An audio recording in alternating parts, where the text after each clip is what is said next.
चलिए, नमस्कार to everyone.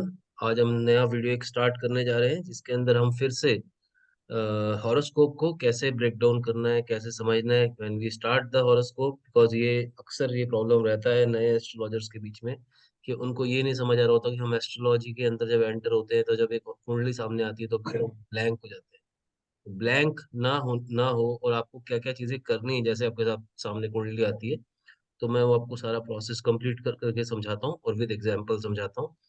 And with this note I will share my screen here, जिससे कि आपको मैं एक लाइव एक हॉरोस्कोप खोल के दिखा देता हूँ।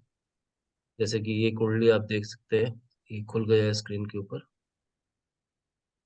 बेसिकली ये जो हॉरोस्कोप है ये डॉक्टर एपीजे अब्दुल कलाम जी का हॉरोस्कोप है, ठीक है ना। ये आप देख सकते हैं, ठीक है।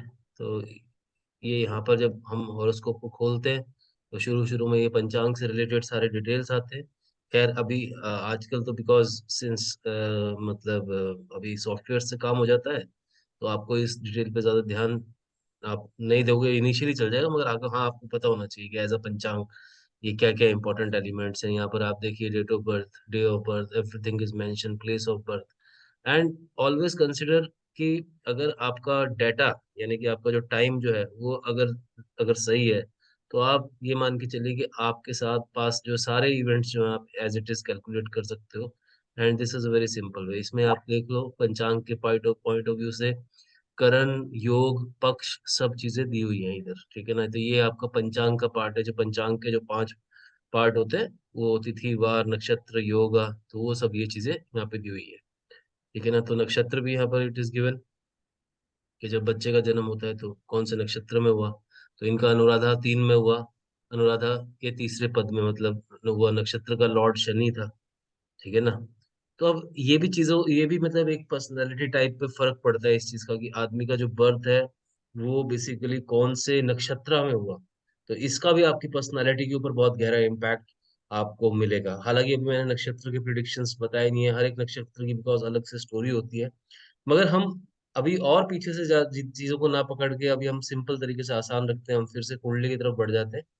और always this is a very safe technique जिसको मैं आपको बताने जा रहा हूँ। सबसे पहले हमारे को जो है बेसिकली, जैसे मैंने आपको रीना जी बताया था आपको क्या क्या करना होता है। आपको सारे ग्रह अब आप फटाफट से नोट करने स्टार्ट कर दीजिए। ये डॉक्टर एपीजे अब्दुल कलाम जी की हमारे हॉरोस्कोप है और किस तरह का उन्होंने लाइफ जी है, ठीक है ना। अगर वो बाय द वे उन्होंने जो मिसाइल्स बनाए, उन्होंने जो भी इन्वेंशंस किए, तो इन इन्वेंशन क्यों किए, मतलब वो डीआरडीओ में क्यों है, डिफेंस में क्यों है। तो ये सोचने वाला पॉइंट है। अगर मैं आपसे पूछूं कि इस क्वेश्चन का आंसर क्या होगा कि उन्होंने वो डिफेंस में क्या है, तो आपको इस आंसर का निकालना होगा। अभी आप देखोगे, मैं आपको थोड़े हिंट दूंगा, आप अगर अपने बनाना स्टार्ट करो। अब यहाँ पर देखो गुरु उच्च का बैठा है। सर कुंडली नहीं आ रही है स्क्रीन में। कुंडली नहीं आ रही है, जस्ट अ मिनट, एक बार मैं फिर से स्क्रीन शेयर कर देता हूँ। अब तो आ रहा होगा। हाँ है? अब आई है, हाँ। ठीक है, तो अब आप यहाँ पे ये देखिए कि गुरु जो है यहाँ पर, जुपिटर जो है ये उच्च का है बेसिकली, ठीक है। ये मैंने पहले ऊपर जो है पंचांग का पार्ट दिखाया था, ये देख लीजिए पंचांग के सारे पार्ट है। मैं एक बार फिर से दिखा देता हूँ बिकॉज किसी तरह से वो स्क्रीन पे नहीं आ पाया। तो ये जब हम कुंडली खोलते हैं तो ये सारे पंचांग के पार्ट है। यहाँ पे योग, करण और ये नक्षत्र, यहाँ पे अनुराधा नक्षत्र लिखा है, शनि उसका लॉर्ड है, ठीक है ना। तो ये सारी चीजें हैं, इवन तक राशि निकाली गई है। मतलब राशि निकालने का क्या मतलब हुआ कि चंद्रमा जहां पर जिस आदमी को होता है उसके उसकी राशि से नाम रखा जाता है, ठीक है ना। तो और ये करण, ये रविष्टि करण, और ये योग कौन सा था, सौभाग्य योग में इनका जन्म हुआ था, ठीक है ना। शुक्ल पक्ष था उस समय। तो ये सारे पंचांग के पार्ट है, ये आपको पता होनी चाहिए। तिथि ये रही, तिथि चतुर्थी थी, ठीक है ना। अब चतुर्थी तिथि बेसिकली किसकी होती है, कौन से प्लेनेट की होती है, उसके इम्पैक्ट आपको देखने को मिलेंगे, ठीक है ना। तो इस तरह से हर तिथि जो जो तिथियां भी होती है ना, 15 तिथियां होती है बेसिकली, तो इन तिथियों के भी लॉर्ड्स होते हैं, ठीक है ना। तो वो मैं पंचांग वाला जो कंसेप्ट है आपको फिर कभी बाद में बताऊंगा। मगर इन तिथियों के भी लॉर्ड होते हैं, और तिथि और वार का बड़ा इंपॉर्टेंट रेलिवेंस होता है। अगर तिथि और वार एक जैसे हो जाए तो दैट इज ऑलवेज गुड, ठीक है ना। एक सेकेंड, मैं क्लास के अंदर हूँ, मैं करता हूँ बात, ठीक है, करता हूँ। तो किसी स्टूडेंट का फोन था। एनीवेज, चलिए मैं आगे बढ़ाता हूँ।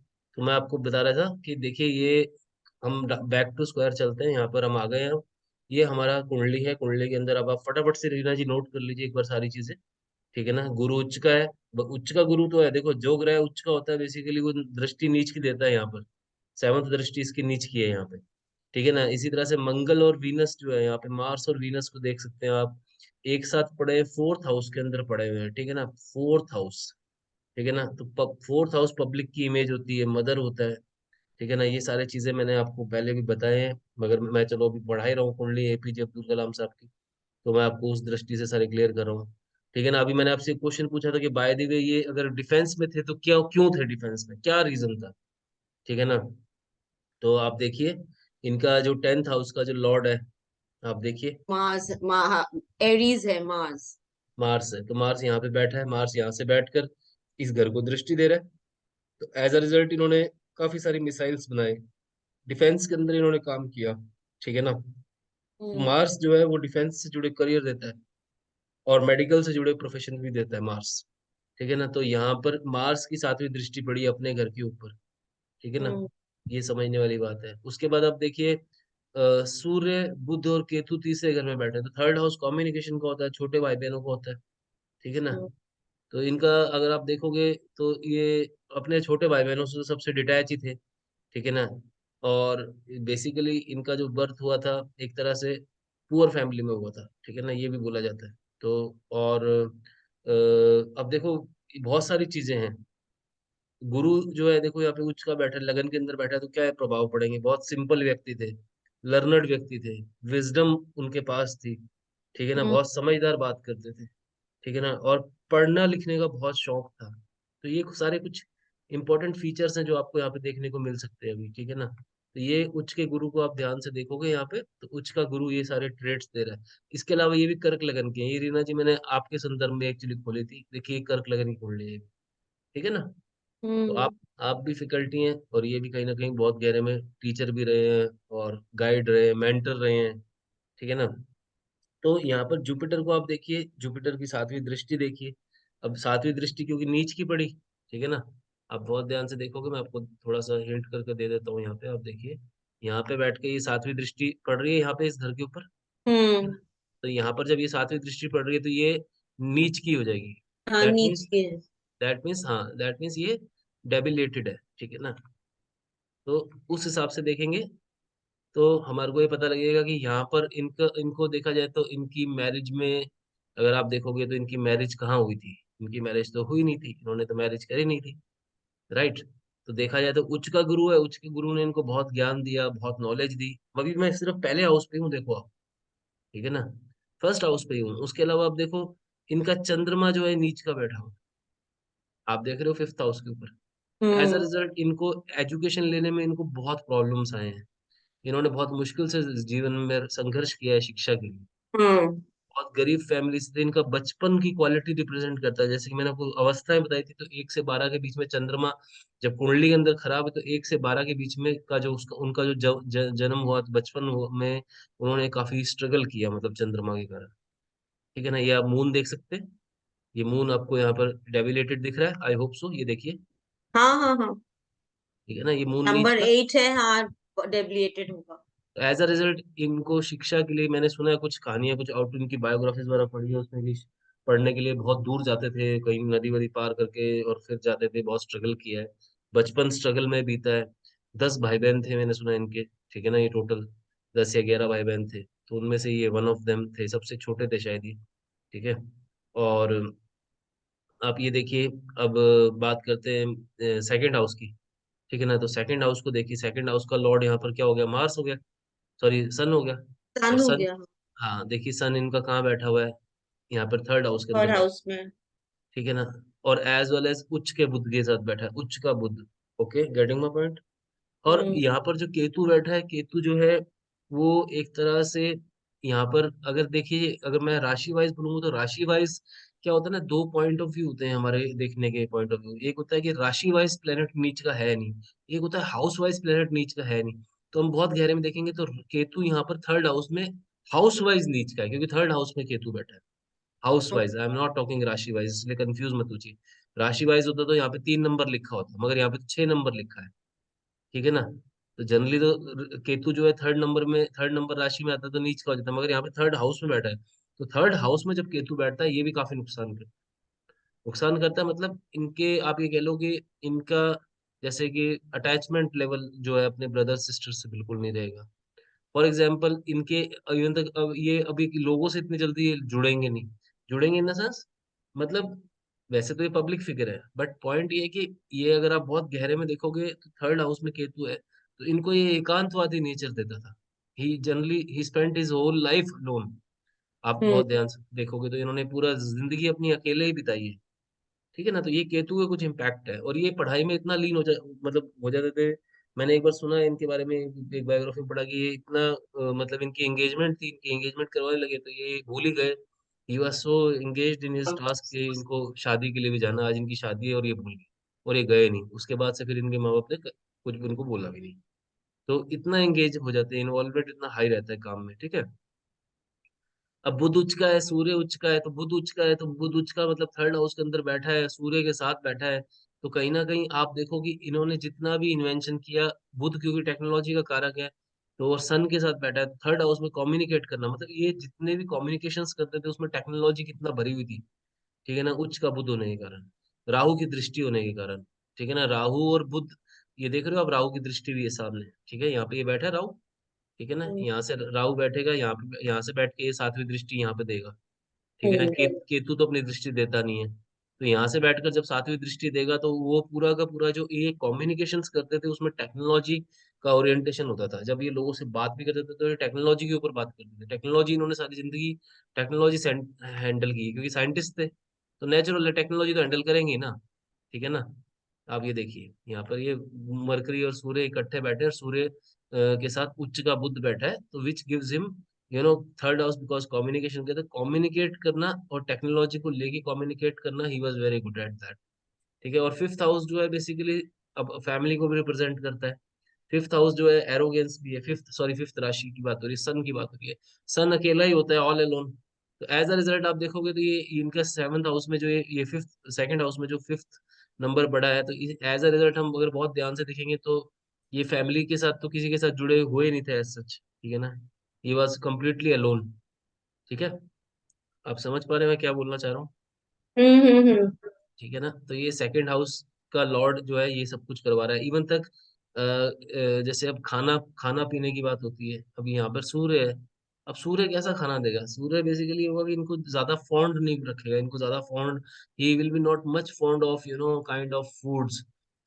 मतलब कि सूर्य का कहना है बेसिकली नेचर होता है कि वो सेपरेटिवनेस का प्लेनेट होता है, ठीक है। सूर्य एरोगेंट है, सूर्य अलोन है, सूर्य डिसिप्लिन्ड है।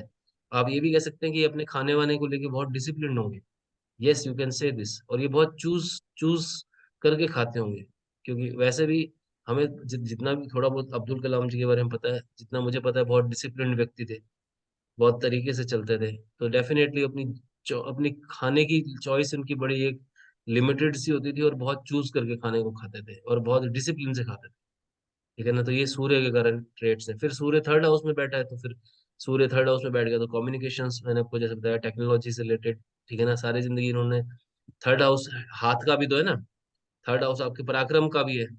तो हम्म इनका पराक्रम तो इनकी टेक्नोलॉजी से दिखता था, इनका हाथ, सारी जिंदगी इन्होंने अपने हाथ को इस्तेमाल किया ही है। डेफिनेटली हर कोई व्यक्ति जब कर्म करता है तो हाथों का तो यूज करता है, तो राइट हैंड को रिप्रेजेंट करता है ये मरकरी और सूर्य, ठीक है ना। फिर फोर्थ हाउस के अंदर यहाँ पे आप चलते हैं। अब यहाँ पे वीनस और मार्स एक साथ बैठे हैं। अब वीनस और मार्स जब एक साथ बैठे तो एज अ रिजल्ट क्या हुआ, देखो मार्स का काम होता है कि वो वीनस को जला देता है, because Mars is a fire, और Venus is a very delicate beautiful elegant flower, Lal Kitab की लैंग्वेज में, ठीक है। तो जब लाल किताब की लैंग्वेज में ये बोला जाता है कि ये एक बहुत कोमल और सुंदर सा फूल है, ठीक है, जब इसके टच में, ये आग के टच में आएगा तो ये झुलस जाएगा। तो एज अ रिजल्ट आप देखोगे फोर्थ हाउस के अंदर, फोर्थ हाउस यानी कि आपका घर, आपके सुख, ठीक है ना। तो फोर्थ हाउस के अंदर देखा जाए तो इनको कभी किसी फीमेल का सुख तो मिला ही नहीं है सच, आप बहुत ध्यान से देखोगे तो, ठीक है ना। तो फोर्थ हाउस के अंदर मार्स ने वीनस को एक तरह से ओवर पावर कर दिया, और ओवर। वीनस, और सेवन बैठा वीनस के हाउस में, वीनस है, वीनस भी है। यस, वीनस अपनी राशि में बैठा तो भी देखो मार्स ने अपना काम कितना स्ट्रांगली किया है, आप ये देखो, ठीक है ना। यहाँ पे डिग्रीज चेक करो आप, मार्स 25 डिग्री का है, ठीक है ना, और वीनस जो है ये 7 डिग्री का है। हालांकि इन दोनों में गैप भी पहुंच जाता है, अगर 8 डिग्री से ज्यादा गैप होता है रीना जी, ठीक है। ये आप डिग्री देख रहे हो, मैंने यहाँ से डिग्री मैंने देखी है। हम्म ये देखिए ये डिग्री है यहाँ पे, ये डिग्री है, ठीक है ना। ठीक है ना, ये दिस इज द डिग्री। ये मैं हम्म। डिग्री बताने की कोशिश कर रहा हूँ, ये 25 और वीनस का 7, तो 3 गुना डिफरेंस है। हाँ, तो गैप काफी ज्यादा है, फिर भी देखो आप देखो कि मार्स का इम्पैक्ट कितना जबरदस्त आया है। ठीक है ना। Are you getting my point? तो हम्म। ये इस तरह से हम पता लगा लेते हैं कि कौन सा ग्रह जो है दोनों में स्ट्रांग पड़ रहा है। ठीक है ना, तो 25 डिग्री का मार्स है, और सिर्फ 7 डिग्री का छोटा सा, मतलब बहुत ही अभी बाल अवस्था में ही है, जिसे कहते हैं इनकी अवस्थाएं होती हैं। ठीक है ना, 0 to 7, 0 to 8, देन 8 to 21, 22 कह सकते हैं आप, और फिर उसके बाद 22 से 30 तक इनकी अवस्थाएं होती है। तो 22 से 30 तक वृद्ध अवस्था में चला जाता है। ठीक है ना। और 8 से लेके 22 तक डिग्री का जो प्लेनेट होता है वो युवा अवस्था अवस्था में होता है। ठीक है ना, तो ये अवस्थाएं चेक करनी हमें आनी चाहिए। ये सारी चीजें तो अब वो हम आपको लोग चेक। सर वो हम लोग डिग्री से चेक करते हैं। बिल्कुल बिल्कुल। ये डिग्री आपको मैं इसलिए बता भी रहा हूँ, ठीक है ना। और आज ये देखो, मैं आपको एक चीज और इंट्रोड्यूस कर देता हूँ, बिकॉज मैं इस सेशन को शॉर्ट रखूंगा। बट मैं शॉर्ट के अंदर I just mean to say I want to give more and more value, ताकि आप स्टेप समझ सकें। आपने पहले स्टेप में पूरा असेसमेंट बना लिया है कि कौन से प्लेनेट कौन से एनवायरनमेंट में बैठे हैं, तो आपको इसकी लिस्ट फटाफट से बना लेनी है। राहु जैसे गुरु के एनवायरनमेंट में बैठा है, ठीक है ना, तो राहु और गुरु अगेन दे रिप्रेजेंट टेक्नोलॉजी। ठीक है ना, भाग्य स्थान में राहु बैठा है। ठीक है ना, भाग्य स्थान के अंदर नीच का होके बैठा है। नीच का मैं सिर्फ हाउस वाइज बोल रहा हूँ। ठीक है ना, प्लेनेट वाइज नहीं बोल रहा हूँ मैं। ठीक है, मतलब हम्म। राशि वाइज नहीं बोल रहा हूँ। राशि वाइज अगर डेबिलिटेड देखोगे तो चंद्रमा डेबिलिटेड है, मार्स, सॉरी मून। ठीक है ना। अब सैटर्न देखो, इनका सैटर्न जो है इनका 6th हाउस के अंदर जाके बैठा हुआ है, जुपिटर की राशि के अंदर बैठा हुआ है। ठीक है ना, सैटर्न यहाँ पर बैठा है, वो है, आप देखो ध्यान से। ठीक है। तो अब और अगर ध्यान से देखेंगे तो इनका जो डेली रूटीन कैसा होता होगा। अब सैटर्न यहाँ पे बैठने से क्या होगा, डेली रूटीन में, एक सैटर्न बिकॉज एकांतवादी है ना प्लेनेट, तो इनके हम्म। डेली रूटीन में ये देखो, ये यहाँ पर एकांत आ गया है, ये सैटर्न। तो ये एकांतवादी रहते थे, अकेले ही रहते थे। ठीक है ना। और ये 6th हाउस जो आपका डेली रूटीन भी है, और ये यहाँ पे 9 का एनवायरनमेंट है, गुरु का एनवायरनमेंट है। मतलब इनका जो डेली जो मतलब पाठ पूजा करने वाले व्यक्ति, ठीक है ना, अपने काम की तरफ बहुत सिंसियर व्यक्ति। अब मैंने काम की बात क्यों बोली, यहाँ पे देखो देखा जाए तो गुरु गुरु जो है इनका उच्च का होके यहाँ पे बैठा हुआ है, ये रहा लगन के अंदर बैठा है ना। हम्म। यहाँ से देखोगे तो ये 9th हाउस का लॉर्ड है, ये रहा जुपिटर, ये बैठा हुआ, ये उच्च का है।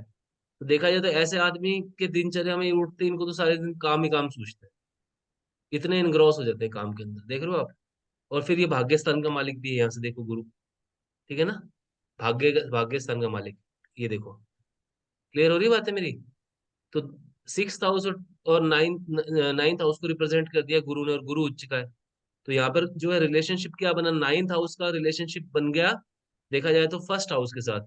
ये देख रहे हो आप, यहाँ पर गुरु उच्च का बैठ गया, तो पहले हाउस का रिलेशनशिप हो गया इसके साथ। और आप बहुत ध्यान से देखोगे, चौथे का रिलेशनशिप, ये इनका जो लग्नेश है, इसका रिलेशनशिप यहाँ पे भी ये बन रहा है 5वें के साथ। ये जब 5वें का रिलेशनशिप पहले हाउस से बनता है तो इसको लक्ष्मी नारायण योग भी अक्सर लोग बोल देते हैं।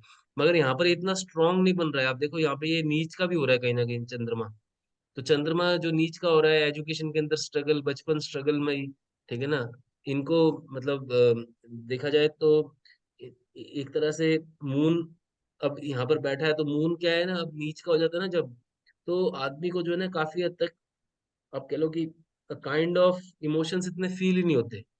और उसके मन में तो बहुत कुछ होता है, मगर वो किसी को बोलता ही नहीं, बिकॉज उसको पता है कि no one will understand my issues. ठीक है ना, ये थॉट होता है नीच का, जिनको आपको चंद्रमा मिलेगा तो उनका थॉट आपको ऐसा ही मिलेगा, क्योंकि वो कह लो कि मन उनका जो होता है ना बेसिकली काफी, आप कह लो कि उन्होंने काफी टेंशन या काफी प्रेशर्स जो है झेले होते हैं लाइफ में। ठीक है, तो ये चंद्रमा का इम्पैक्ट है। तो इस हिसाब से हमारे को सारा सिस्टम देखना है। फिर विमशोत्री दशा पे आ जाते हैं। विमशोत्री दशा पे देखिए, ये सारा चल रहा है। विमशोत्री दशा के अंदर आप ध्यान से देखेंगे तो 2037 तक की ये थी, और ये जो ऊपर लिखे हुए ये 16 साल की जुपिटर की होती है, राहु की 18 की होती है, मार्स की 7 साल की होती है। ये इनके पीरियड जरा सारे दिए हुए हैं, ठीक है ना। और अगर आप देखोगे ध्यान से मतलब अगर आप कौन से ईयर में एक्सपायर हुए थे, आपको याद है APJ Abdul Kalam ji? Any idea? नहीं, गूगल एक पे मैं गूगल से बताती हूँ। ठीक है ना, तो वो अपन अभी निकाल के अब यहाँ पे चेक कर देते हैं। उससे हमारे को डेट ऑफ बर्थ उनका पता लगेगा कि मतलब क्यों एक्सपायर हुए, क्या रीजन हुआ। 25 जुलाई, ये सॉरी 27 जुलाई 2015 को हुए थे, ठीक है ना। अब 27 जुलाई 2015 का पीरियड देखते हैं हम। यहाँ पर आप बहुत ध्यान से देखोगे तो ये राहु का पीरियड चल रहा है, आप देख रहे हो, राहु केतु का, हाँ। ठीक है ना। 27 जुलाई को इनकी डेथ हुई है, ठीक है ना। और ये आप देखोगे तो 7 जुलाई को इनका केतु का पीरियड खत्म हुआ है, ठीक है ना। ये राहु में, यानी कि वीनस का पीरियड चल रहा था, राहु में शुक्र का पीरियड चल रहा था। Are you getting my point? Hmm. ठीक है ना। तो अब राहु में शुक्र के हिसाब से देखेंगे तो शुक्र इनका देखिए कौन से हाउसेस का लॉर्ड है, देखते हैं जरा, चेक करते हैं। शुक्र जो है इनका 4th हाउस का फोर्थ लॉर्ड है हाउस में। और 11th हाउस का लॉर्ड है, ठीक है ना।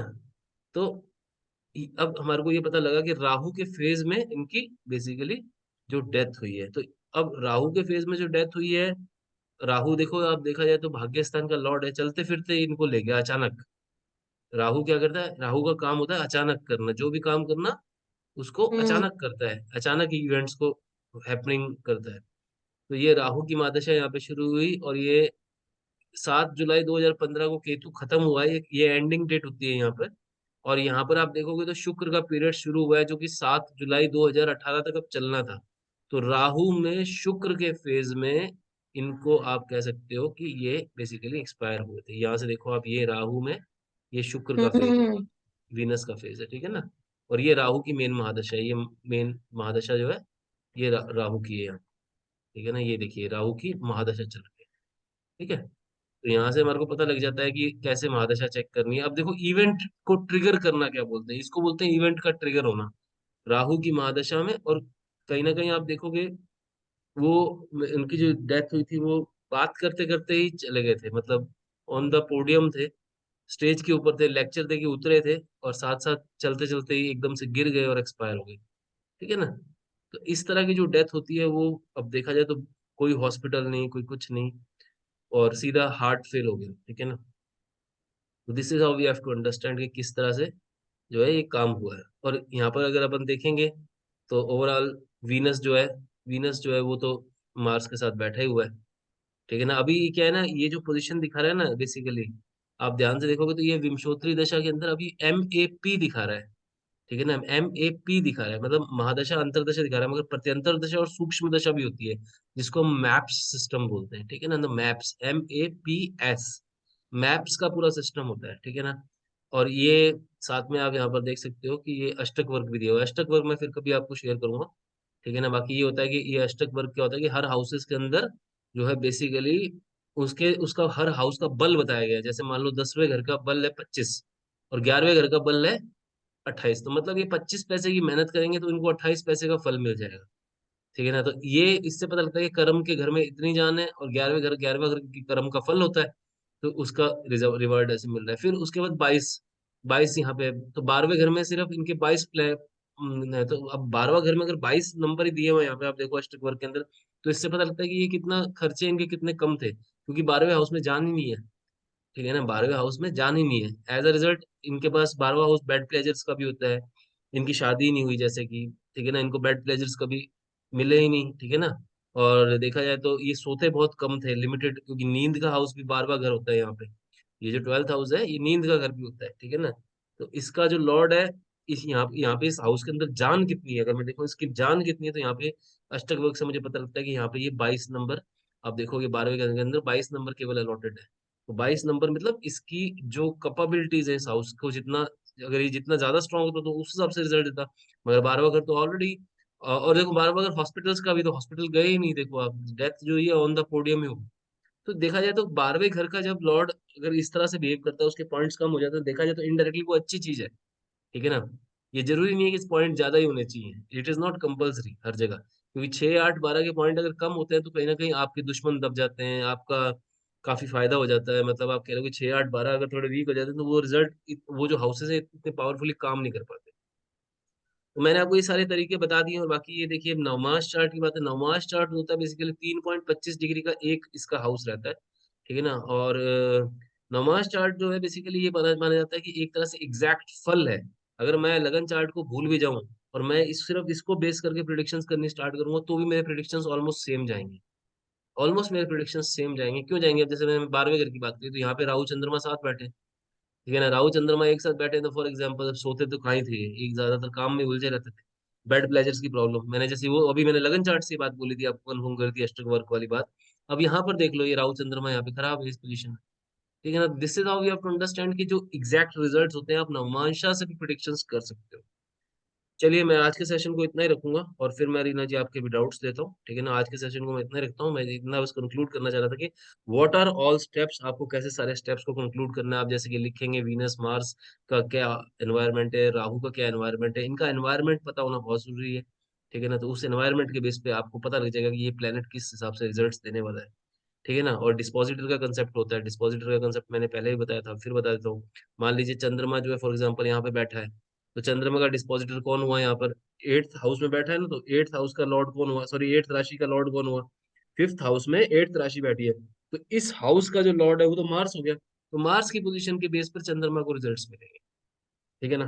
तो मार्स जो देखा जाए, मार्स चौथे पे बैठा है, तो चौथा घर में अगर चौथे में 1 4 8 12 में मार्स बैठ जाए तो वो मांगलिक भी बना देता है। तो यहाँ पर जो मंगल मंगल बैठा है, ये देखा जाए तो काफी दोषपूर्ण मंगल है, जिसने काफी प्रॉब्लम क्रिएट की है इनकी लाइफ में, ठीक है। इनको 28 साल की एज तक काफी स्ट्रगल करवाया होगा, और अदर वाइफ का सुख तो मिला ही नहीं, रिलेशनशिप तो मिले नहीं। शुक्र यहाँ पर बिल्कुल मतलब अच्छी पोजीशन में नहीं बैठा है इनके साथ। जब भी मार्स के साथ कंजंक्ट करता है शुक्र, तो शुक्र की हालत खराब हो जाती है, जैसे कि हम देख पा रहे हैं, ठीक है ना। तो these are some of the important things which we need to understand.